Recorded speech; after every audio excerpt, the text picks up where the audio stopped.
Now, I just gave you an example of how they got the okay from the American citizen pertaining to the Ukraine war.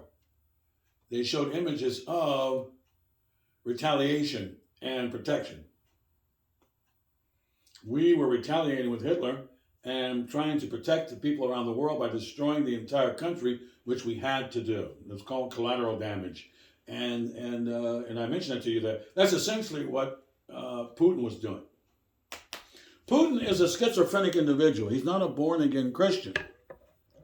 He'll do one good thing and do one bad thing. I'm not going to go into politics. I'm just sharing with you that when we bombed so many innocent Germans in order to try to get to Hitler and stop the Third Reich. I mean, a lot of innocent Germans just bombed and obliterated. It had nothing to do with war at all. We could have put cameras down there and said, the Americans are doing this, and everybody would have said, get the Americans, right? And from my historical perspective, which is an ironic perspective, there's a paradox there of the history of Ukraine. But the point is that Putin was trying to save his own people. He has fellowship with the Eastern Ukrainians. And the main army is Nazi in the Ukraine, amongst other armies. But the main army, the controlling army, is the Nazi army. They're the most ruthless, without a doubt. So what happened was he got tired of that faction, which is a very powerful faction in Ukraine, attacking his own people, who were kind of Russian people. Now they're considered non-Aryan or non-white people. Zelensky was put into office. When he went into office, I'll tell you a quick story. When he went into office, he promised to be the Russian friend. Once again, a big fat liar. When he got in, he everything that all the other countries wanted to do to make money on the war machine, he said, come on over. We will provoke the bear, and the bear will attack us, and we'll get film footage of the attacks, which will be real time stuff, and we'll even invent some, we'll put on some shows, where it looks like they did bomb us and so forth. Who knows? That's neither here nor there. The point is that here's a guy who said he's a Jew, and if he is a Jew, he might be the worst Jew to ever live, because what he's doing is he's supporting a powerful army that is supposed to wipe out Jews. So it is awfully ironic what's going on over there. But let's let that go. I want to point out to you the broad stroke of what's going on over there. And that is that you can film any kind of war and give a perspective. But we haven't seen the perspective of the Nazis there who have wiped out a lot of Russians and people who they don't like in town, Ukrainians. Because that army was noted 30 years ago for doing what? Being the worst country in Europe. That's why they wouldn't let them join NATO. They had the most crimes against humanity, and now we're supporting the army that had the most crimes against humanity according to recent congressional reports about 10, 15 years ago. So you add it all up, and let's let that go. I just wanted to mention that, just because we have Bible study here doesn't mean that Dr. J here doesn't keep track of what's going on. I even know some of the early history of Ukraine. Ukraine is one of the first parts of Russia, a colony, you might say, that became capitalist and profitable. Capitalism became very profitable for that area. And the Russians didn't like it.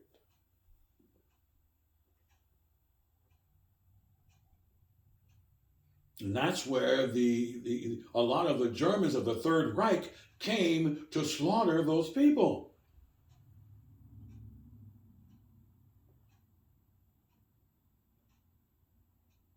Then after they wiped them out, they made it their home. See, that's what happened.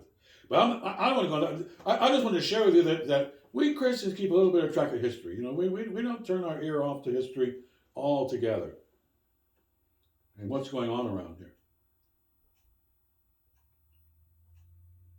I don't buy the newspaper here locally, but I keep track of a little bit what's going on around here on the computer. But local politics or something. But the bottom line is that we keep our ear to the railroad track a little bit as to politics a little bit, but we don't have any protocol. It is an elective as a Christian. What we're required to do is to teach the living bread. That's what we're required to do, the commandments of Jesus Christ, which are not anything a protocol for being a zealot, getting emotional as to what the governments are doing. That's the point.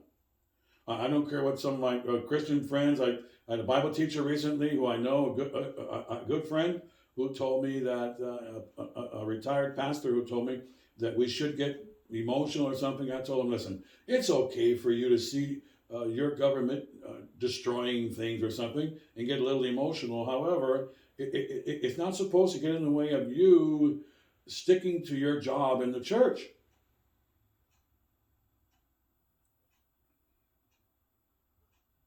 You have to put in your time for what your service to the Lord. If you want to go to a ball game or go to a MAGA rally or something, there's nothing necessarily wrong with that. Okay? I don't agree with going to a MAGA rally for a couple of reasons. Now, the good things they do at a MAGA rally, do I support them? Yes, I do. I mean, if they're doing some good things, I support them on those good things. However, to join the group, no. For some obvious reasons, if you're paying attention, okay? I'm not going to go there right now. Jeremiah, are you on fire? Yes, this is Jeremiah with New Covenant. This is a ministry where we have Bible study here, and we have 1,000 subscribers. We have a lot of people tapering off recently, maybe holidays or something, as far as the viewership. But we're here like Noah to preach whether nobody listens or not. I took a class one time with a very nice professor, a very nice, caring professor, but he was lost mentally. He had a good heart, and he did memorize a lot of advanced philosophy, but being a very friendly, nice person doesn't justify what you teach. That's the point. And he was waiting to see if there were going to be enough students for him to have a class. He can't get paid unless there's a minimum of 15 or so students that sign up for the course. Okay? Well, as far as we go here, we only need 1 or 2, 10, 20, 30, 40, 50 people or whatever who are constantly viewing this channel to justify it. We don't need, thousands and thousands of people. This is for the people who are probably very serious about loving Jesus Christ. They're not here to be looky-loos. So, and I'm very happy to be a part of that team. To be a part of people who are serious about, they're in earnest. That's what I'm. It doesn't mean you're not going to have problems with sin and these issues. It means that you are in earnest and you're going to win. You're determined to win. I just saw a docudrama on a man who didn't give up on getting his car from some gangsters, and he got beat up 2 or 3 times. He got almost broken bones or something, but he wouldn't leave the gangster alone. And the police told him to leave the guy alone. We'll get him later on, and we want to lock him up. But he said no. He told the police officer, "I want my car." That's what's funny. Then his wife said, "Leave the car alone. I want you." He didn't say anything to her. He went back to go get the car, over and over and over again, without any knowledge of how to fight, without any knowledge of guns. He just went with a determination that he worked for the car. He needs the car for a job. He's going to get the car. Now, it may not have been the wisest bravado, but it was entertaining. As Solomon said, determination and persistence. We need that, and that's what a lot of people who are going to click on. The Lord's going to give me a couple of people. I don't know how many. 1,000 subscribers. We probably have, I don't know, maybe 50 devoted people, maybe 100. I don't know, who come off and on here at their leisure. But the point is that you need that bulldog determination. And you need to add some wisdom with that. And, you just don't want to be overly energetic or something. I guess they use that word bravado. And let's move on. Let's get away from that concept. But accomplish or performance, that's what I want to get into, okay? Now, accomplish or performance means that you're either wise or proud. If you look at Christianity as an accomplishment, you're wise. And that is that you are yielding, and that's what makes you wise. You're yielding to the proper stimuli. You're listening to the right people. You're going to the right places. You're using your grammar too. And let me talk about this for a moment. You don't necessarily need good grammar to be saved and to complete what the Master has for you. You can be bereft of general grammar, of predicate nominatives. You can be feeble and drop out of high school or something and not complete junior high or something. That doesn't necessarily mean that God's not going to save you or that you're fine in God's eyes. Do you understand that, some of you out there?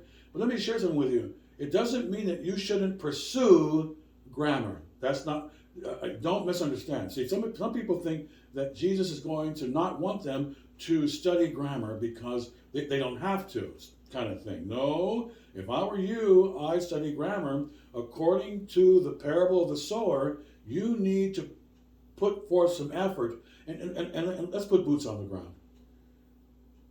I had relatives that I used to hang out off and on here in the past years. They would watch videos of some of these trashy people online who don't put proper clothing on and do gesticulations of epilepsy or something, and they'll watch it, and then we'll say it's time to put some energy in Bible study, and they'll say I don't have time for that.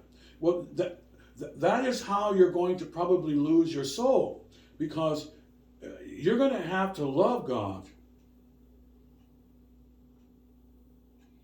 Matthew 10, we just looked at. Anyone who loves more something than me, I'm paraphrasing the Master, anyone who loves something or someone more than me, to put it in American terminology, you're toast. In other words, you can't be valuable to someone unless you love them. Do you understand that?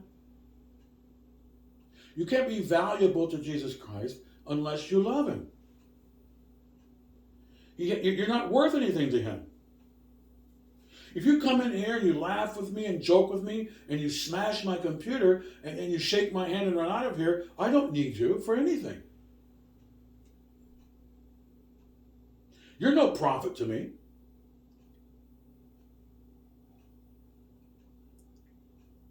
But if you want to learn how to be devoted to me, then we got soap going on. We got lather, we can work something out here maybe. That's the point. Now, accomplishment and performance is, accomplish means that you're going to apply yourself, to a decent level, of your energies, with your mind. The Master said to love the Lord your God with all of your mind. That's number 3 in this ministry. That's 3.1.2. If you want to digitalize it, you're going to have to love God with your mind. It's required.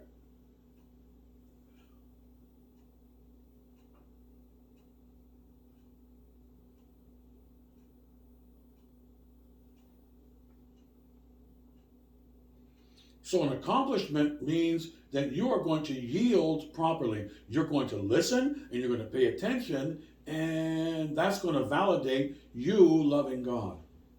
Because when you love people, you pay attention. I'm giving you a very simple Bible study here. This is really simple. And I always refer back to my parents a lot because I noticed that they were always paying attention to me. Why? Because they love me. That's what this is all about over and over again. And for you to accomplish the royal law, which is to obey the royal law, you must do. You must love the Lord with all of your heart. You can't find any other way to find salvation and for you to go to heaven. Go up. That's the only way you're going to go up. And you want to accomplish this fulfilling of the royal law and obeying the gospel, which is confessing reality. You're going to accomplish that by his power and his guidance. That's the point. It's his force. It's his electricity. It's not yours. It's his love juice. It's not your love juice. But you're going to have to yield to that love juice. You're going to have to pay attention, and you're going to have to quit clowning around, some of you out there, and get down to brass tacks. I need to have this hour for Bible study. It's God's time. End of story. Unless it's an emergency or something. We're not talking about freaking out over discipline here. We're just saying that you're going to have a certain modicum of discipline in order for you to succeed here. That's why it's called discipleship. And I learned that love accepts discipline from my parents. They accepted discipline. They accepted devotion. They let devotion happen.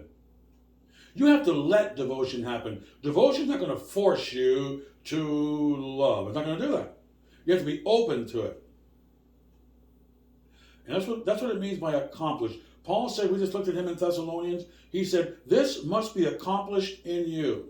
Meaning, you're going to have to allow love service to become disciplined in your life. You're going to have to set a schedule up and set up that schedule for the person that you love. If you don't set up a schedule for that person, you don't love them. Do you understand that?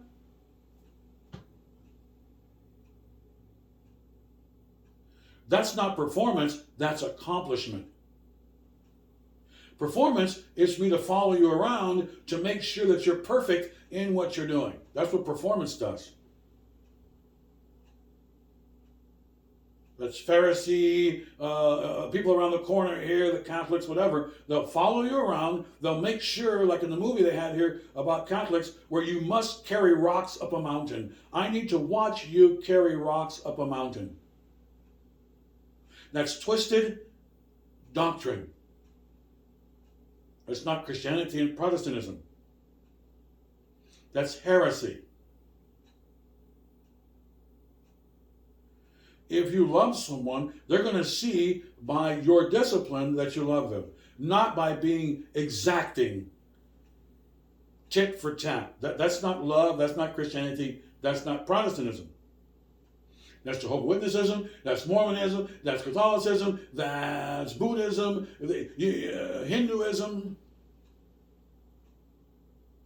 or any other ism out there, communism, any ism you have besides Protestantism. That's why Protestants are the most hated people by the Muslims, by the Catholic Jesuit vow. What does the Jesuit vow say? Have you ever read it? Who's the enemy of the Catholic in the Jesuit vow? The Protestant, if you ever read it. Why are we the enemy? Because we don't teach performance as the way you get to heaven. The way you get to heaven is you yielding to the teachings of love and applying yourself to living righteous. Through the confession of reality, you're a sinner, and the declaration of you being sad about your sins and contrite and coming to the Lord at the River Jordan, that's how you get saved. And the finished work of Jesus Christ, Toleo, is applied to you, to your account. Your account, which was in debt, is gone. Based upon this devotion to these steps, which are very easy, which are along the lines of yielding, not performing.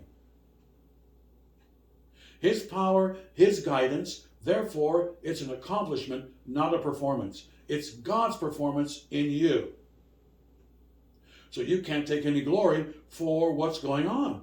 All you're doing is kneeling and saying, yes, sir. How can you take glory for getting on your knees and saying, yes, sir? You can't get any glory for that. Because you're not performing anything.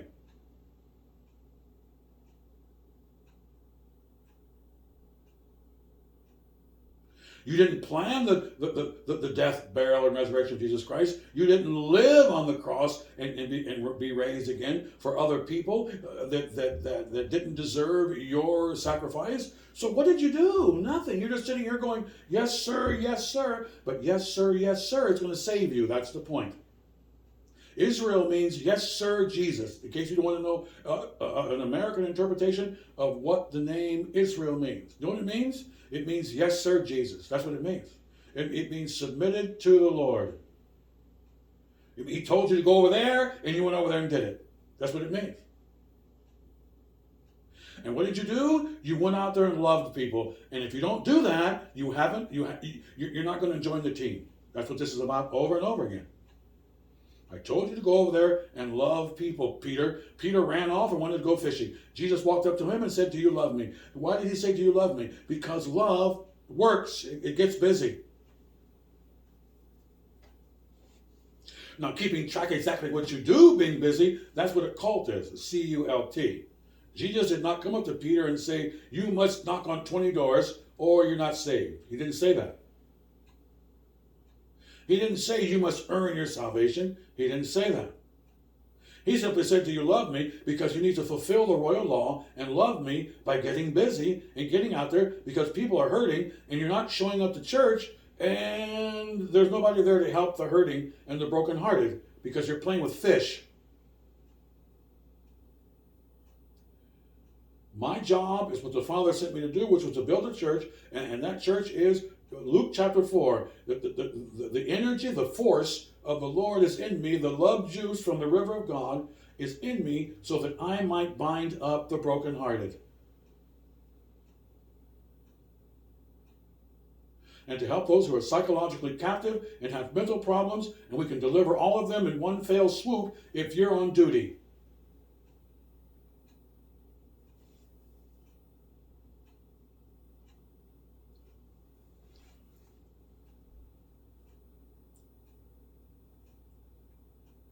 I've had people in ministries where they said they're going to take care of cats and dogs and animals and go on vacations and and do other things, play chess, go play basketball games. Listen, we don't keep track of people. We don't spy out in the book of Galatians. We don't spy people's liberty in Jesus Christ. We don't do that. That's what a cult does.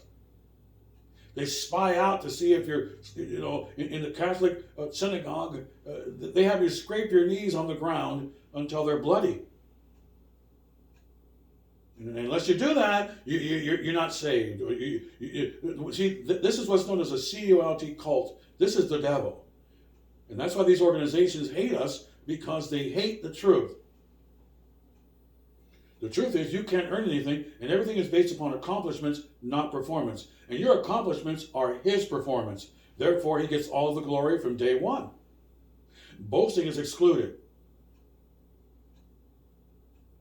Based upon simple logic. If you disagree with this logic, you're disagreeing with reality. If you disagree with reality, you might lose Mr. Reality. Mr. Truth may not like you because you're not speaking the truth. And so if you agree with lies, you're going to go where other people who agree with lies are. That's the whole point here. Let's get to wisdom as I define for you what accomplishment and performance are. Let me look at my notes here. Maybe we should finish with, let's look at a Greek word, ergozomai. Ergozomai means that what you're doing is working with you as a human. It's working, and it's working good. And the energy is in order. Ergo means order of energy or kinetics. That's what it means. It means that your energy is organized and profitable. So it's a very important Greek word, ergozomai. That means that the human being, the zoology, they use the word zoo for humans as animals, but you're not an animal. That's called wrong answer from a so-called thousands of scientists who consider themselves scientists. Now they told you they were a scientist, which means they speak facts. Now that's up for you to ascertain whether it's facts or not. Okay? They might be lying or confused. I'm a scientist, so what I tell you is the truth. Well, I don't necessarily have to agree with that, sir. Maybe you're a drunk scientist. How do I know? In America, when they say the word science on this computer, where I'm browsing the web, they say, scientists say this, scientists say this, Eurodesign, scientists say this, scientists say that, scientists say this, over and over again, as though what they say is a fact. That goes to show you how Western civilization is warped. I don't get a chance to see whether it's true or not. The new thing in America is conspiracy theory. Okay, who is the one who determines whether what your theory is conspiratorial or not? Oh, I went to college, they said that Darwin's theory was not a conspiracy theory, it was fact based upon evidence. I bought a book for $60 years ago in college from the bookstore that said in the front of the bookstore, in the front of the book it said that whatever Darwin says is facts, like it or lump it. That's an awfully power figure declaration, isn't it? I'm not free anymore? Well, thank you very much for locking me in, sir.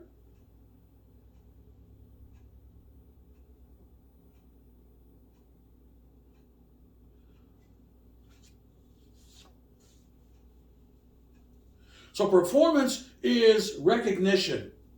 That's what it's basically based upon. Human recognition, such as the Lord said to pray, fast, and give in secret. Stop right there. Matthew chapter 6 and elsewhere. The Master said to pray in secret.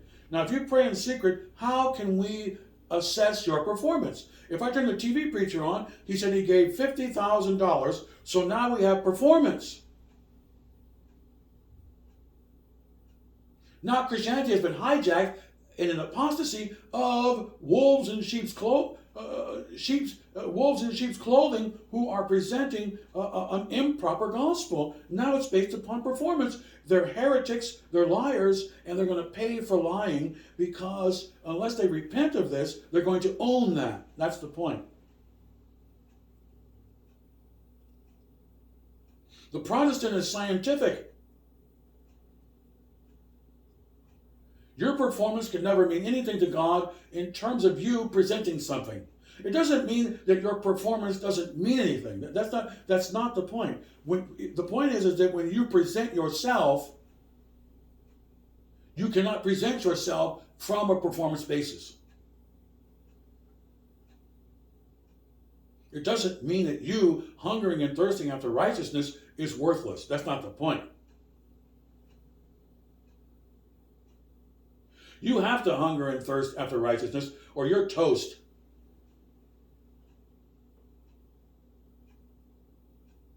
Period.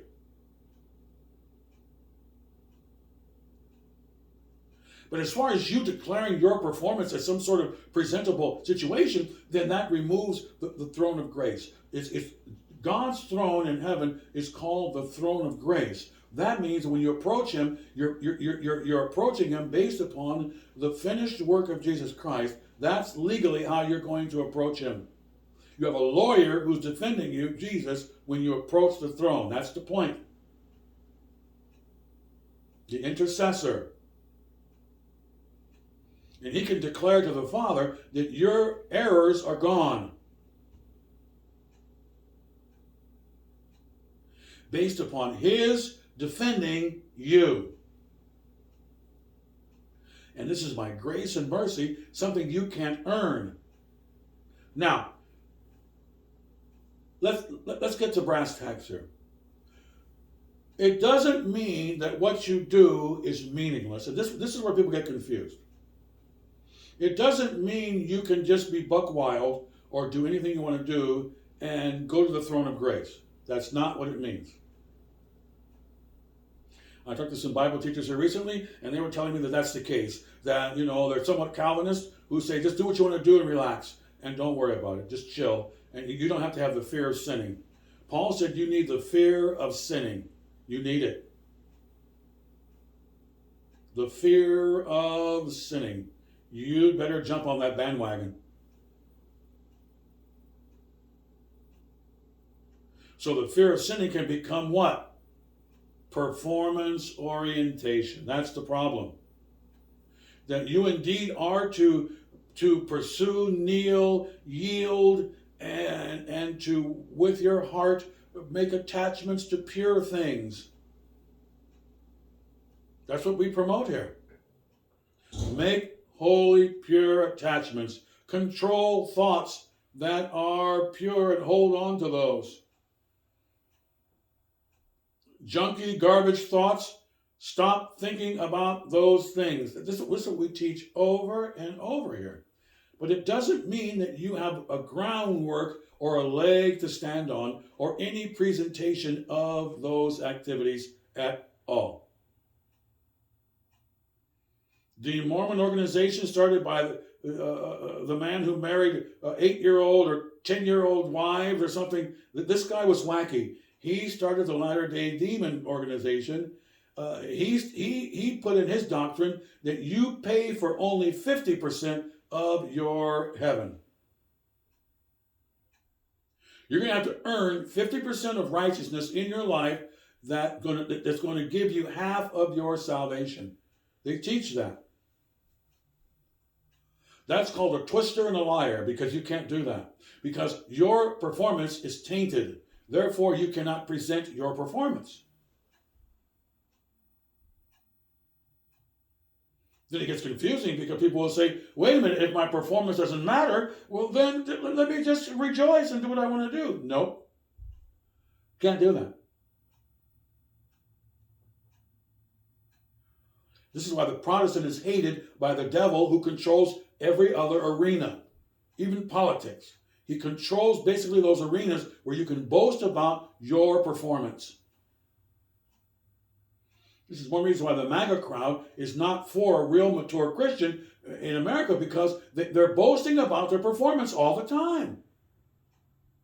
What you did to help other men, that's not for the Protestant church.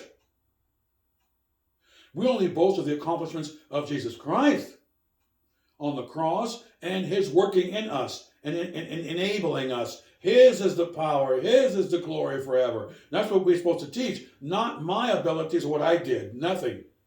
Get the point? That's why getting involved in secular realms and half church over there, just leave it alone. You don't need it. And that doesn't mean that everyone in these crowds is evil and they're going to hell or something. That's not the point. The point is that mature Christianity is what we're shooting for, which is we only need church. Get the point? That's all we need. That's all that's required, and everything else is basically something that is extracurricular and surplus energy or something. You know, once again, it doesn't mean that people downtown are evil because they're making things better for the police department. That's not the point. We don't have protocol for that. You may do that in your spare time. Go downtown and help the police department. And we say that's better than doing something, bad, right? But as far as it being protocol, can't do. Because it's not protocol. It's one of the gifts of the Spirit, going to a MAGA crowd from Paul the Apostle. That is not a gift of the Spirit. I'll be right back to close out performance here, okay? We're not going to get to wisdom, it looks like today. I may sneak it in right now. I'll be right back. Maranatha.